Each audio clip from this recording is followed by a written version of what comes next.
Lebanon में जंग नहीं रुकती दिखाई दे रही है और नतीजा यह है कि एक बार फिर इजराइल और ईरान फ्लैश पॉइंट पर सामने बैठे हुए हैं और किसी भी वक्त हालात फिर से ऐसे हो सकते हैं। बस एक हमला और हालात ये हो सकते हैं कि फिर से जंग शुरू हो सकती है। इस बीच ये खबरें हैं इस तरह से कि नेतन्याहू डोनाल्ड ट्रंप से मुलाकात कर सकते हैं और मुलाकात के बाद शायद कोई और आगे की प्लानिंग सामने आए। इस तरह की भी कोशिश में जुटे हुए हैं नेतन्याहू की वो डोनाल्ड ट्रंप से मुलाकात करें। इसको लेकर जल्दी कोई खबर सामने आ सकती है।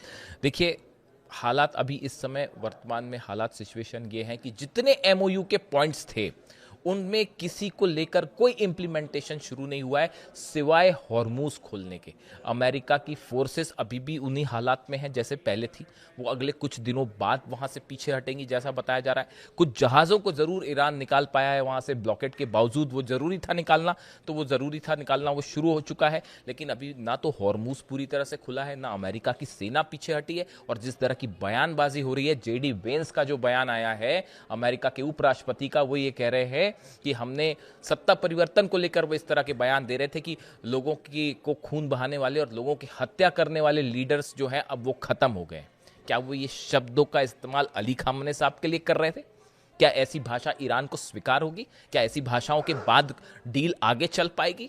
सोचना चाहिए अमेरिका को और अमेरिका के नेताओं को। अभी देखिए, हालात ये है, एमओयू के बाद तनाव बिल्कुल कम नहीं है। चीन की तरफ से पहले कह दिया गया है कि अगले दौर की बातचीत मुश्किल होती दिखाई दे रही है और इसी बीच रूस पे भी बड़े हमले शुरू हो गए जिसका सीधा असर इस डील पर पड़ता दिखाई दे रहा है।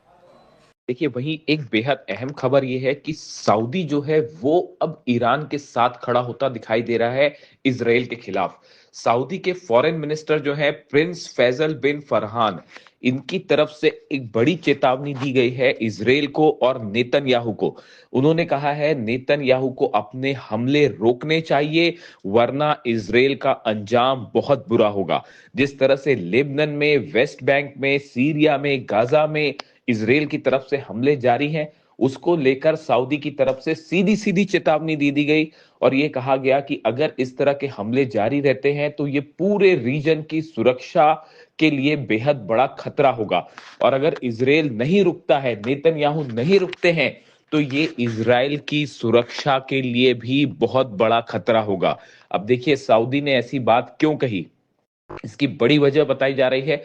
ईरान ने जितने खाड़ी देश हैं सबको ये बात साफ कर दी है कि अगर इजराइल की तरफ से लेबनान पर खास तौर से हमले जारी रहते हैं तो इसका नतीजा ये होगा कि जो एमओयू साइन हुआ है उसे तोड़ दिया जाएगा और ईरान की तरफ से बड़ा मिसाइल प्रीएम्प्टिव अटैक किया जाएगा इजराइल के ऊपर। और देखिए, हालात यही बने हुए हैं, जब से एमओयू साइन हुआ है उसके बाद से लगातार यही आशंकाएं जताई जा रही हैं कि अगर लेबनान पर हमले नहीं रुके, नेतन्याहू को नहीं रोका गया, तो एक बार फिर एमओयू खतरे में पड़ जाएगा और पूरे रीजन में फिर से वॉर छिड़ सकती है। इसीलिए शायद जेडी वेंस लगातार ये दबाव बनाने की कोशिश कर रहे हैं नेतन्याहू के ऊपर कि किसी तरह से ये जंग रुक जाए।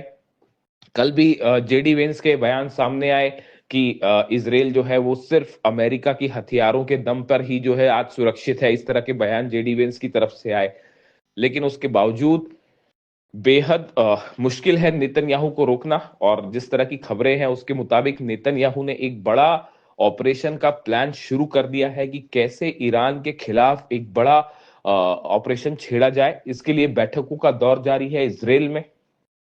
साथ ही देखिए, खबरें ये भी हैं कि इजराइल ने अपनी सेना को तैयार रखा है, एयरफोर्स तैयार है और ये कहा जा रहा है कि बस नेतन्याहू जैसी जब भी ऑर्डर करते हैं इजराइल हमला करने के लिए तैयार है। लेकिन जो अभी हालात हैं उसके मुताबिक डोनाल्ड ट्रंप की पहली प्रायोरिटी है किसी तरह से हॉर्मूज पूरी तरह से खुले, तेल जो है तेल सप्लाई सुनिश्चित हो ताकि अर्थव्यवस्था नियंत्रण में आए, ताकि आने वाले चुनाव में डोनाल्ड ट्रंप को नुकसान ना हो, मिड टर्म पोल्स में डोनाल्ड ट्रंप को नुकसान ना हो। इस बात पर पूरा फोकस है डोनाल्ड ट्रंप का। यही वजह बताई जा रही है कि ये एमओयू साइन किया गया है। लेकिन एमओयू के जो दूसरे दौर की बातचीत होगी उसको लेकर एक बार फिर ईरान के संसद के स्पीकर गलीबाफ साहब की तरफ से बयान आया है कि अगर आने वाले दौर में अमेरिका की तरफ से फिर पहले की तरह मुश्किल और जरूरत से ज्यादा डिमांड्स रखी गई तो ये एमओयू खतरे में पड़ जाएगा। यानी ईरान इस बात को जानता है कि अमेरिका बातचीत के दौरान एक बार फिर अपनी बात से पलट सकता है और यूरेनियम को लेकर, न्यूक्लियर प्रोग्राम को लेकर ऐसी शर्तें सामने रख सकता है, ऐसी मांग सामने रख सकता है जो एमओयू का हिस्सा नहीं है। देखिए, एमओयू में बहुत सारी चीजें ऐसी हैं जो साफ नहीं है, क्लियर नहीं है। इसीलिए कहा जा रहा है कि अमेरिका की तरफ से अगर जरूरत से ज्यादा मांगे रखी जाती हैं तो ईरान उनका पालन नहीं करेगा और एमओयू तोड़ दिया जाएगा और फिर जंग ही आखिरी रास्ता होगा। यानी हालात ऐसे हैं, एक तरफ नेतन्याहू रुकने को तैयार नहीं है, दूसरी तरफ ईरान की खैबर मिसाइल्स तैयार है। ईरान की सेना कह रही है कि अब नेतन्याहू का इलाज, इजराइल का इलाज खैबर मिसाइलों से किया जाएगा। इन हालात में एमओयू कितने दिन तक टिका रहेगा, इसको लेकर सबके मन में बड़ी आशंकाएं हैं। अमेरिकी सदर डोनाल्ड ट्रंप ने एक हैरानकुन इंकशाफ किया है, एक बड़ी बात कह दी है, बड़ी सच्चाई से पर्दा हटा दिया है। डोनाल्ड ट्रंप के मुताबिक ईरान मुआहिदे के बगैर दुनिया के तेल के जखायर यानी जो रिजर्व ऑयल है दुनिया के पास, वो सिर्फ 4 हफ्तों तक बाकी रह गए थे। यानी इससे यह पता चलता है कि जो अमेरिका और ईरान के बीच जो मेमोरेंडम ऑफ अंडरस्टैंडिंग पर दस्तखत हुए कितना अहम था, इनके बीच डायलॉग होना, बातचीत होना, समझौता होना कितना अहम था, क्योंकि दुनिया के पास तेल के जखायर सिर्फ 4 हफ्तों के रह गए थे, जैसा डोनाल्ड ट्रंप खुद कह रहे हैं। ईरान के साथ फ्रेमवर्क मुआहिदे के बाद जंग खत्म करने और आबनाए हुर्मुज यानी स्ट्रेट ऑफ हुर्मुज को दोबारा खोलने की राह हमवार हुई है। आप देख रहे हैं न्यूज़ 18 का सोशल मीडिया प्लेटफॉर्म, मैं हूं विशाल आजम। अमेरिकी सदर डोनाल्ड ट्रंप ने एक हैरानकुन इंकशाफ किया है। डोनाल्ड ट्रंप ने G7 इजलास के दौरान सहाफियों से यानी मीडिया के लोगों से बात करते हुए कहा है कि अगर ईरान के साथ मुआहिदा यानी समझौता न होता तो दुनिया शदीद तवानाई बहरान का शिकार हो सकती थी। इनके मुताबिक आलमी तेल के जखायर तेजी से कम हो रहे थे और सिर्फ तकरीबन 4 हफ्तों का जखीरा बाकी रह गया था। डोनाल्ड ट्रंप ने कहा कि दुनिया भर में मौजूद तेल के जखायर खत्म होने के करीब पहुंच रहे थे और एक वक्त ऐसा आ सकता था जब मुल्कों के लिए यानी देशों के लिए तेल हासिल करना मुश्किल हो जाता। उन्होंने खबरदार किया है कि ऐसी सूरत हाल आलमी मईशत के लिए बहुत खतरनाक साबित होती। अमेरिकी सदर ने यह भी तस्लीम किया कि अगर ईरान के खिलाफ फौजी कार्रवाइयां जारी रहती तो स्ट्रेट ऑफ हुर्मुज बंद रहती। इनके मुताबिक मुसलसल बमबारी की सूरत में तेल बरदार जहाज इस रास्ते से गुजर नहीं सकते थे, जिससे आलमी सप्लाई मजीद मुतासिर होती। याद रहे कि स्ट्रेट ऑफ हुर्मुज यानी आबनाए हुर्मुज दुनिया के अहम तरीन बहरी रास्तों में यानी समुद्री रास्तों में शुमार होती है। दुनिया के इस्तेमाल होने वाले तेल का तकरीबन 5वां हिस्सा इसी रास्ते से गुजरता है, इसलिए यहां किसी भी किस्म की रुकावट का असर फौरी तौर पर आलमी मंडियों पर यानी वर्ल्ड की जो मंडी है तेल मंडी उस पर पड़ता है।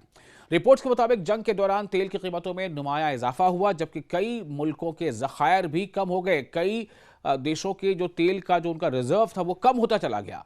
बैनुल-अक़वामी तवानाई एजेंसी ने भी खबरदार किया था कि तिजारती ज़खायर महदूद सतह तक पहुंच चुके हैं। इसी पस मंज़र में अमेरिका और ईरान के दरमियान एक मुफाहमती याददाश्त तय पाई, जिसके तहत जंग और फौजी कार्रवाइयों के खात्मे का रास्ता खुला है। मुआहिदे में बहरी पाबंदियों यानी जो समंदरी पाबंदियाँ थी उसके खात्मे और स्ट्रेट ऑफ हुर्मुज को दोबारा खोलने की शिक़ें यानी उसकी जो शर्तें हैं वो शामिल हैं। ईरानी हुक्काम का ये स्टैंड रहा है कि स्ट्रेट ऑफ हुर्मुज पर पाबंदियां उनके खिलाफ होने वाली कार्रवाइयों के जवाब में एक दिफाई इक़दाम थी, यानी एक अपने डिफेंस के लिए उठाया गया कदम था। दूसरी जानिब इस नए मुआहिदे को बाज़ मुबस्सरीन यानी जो कमेंटेटर्स हैं वो ईरान के सिफारती कामयाबी करार दे रहे हैं, क्योंकि इसके जरिए जंग बंदी और पाबंदियों के खात्मे की तरफ पेशरफ्त मुमकिन हुई है।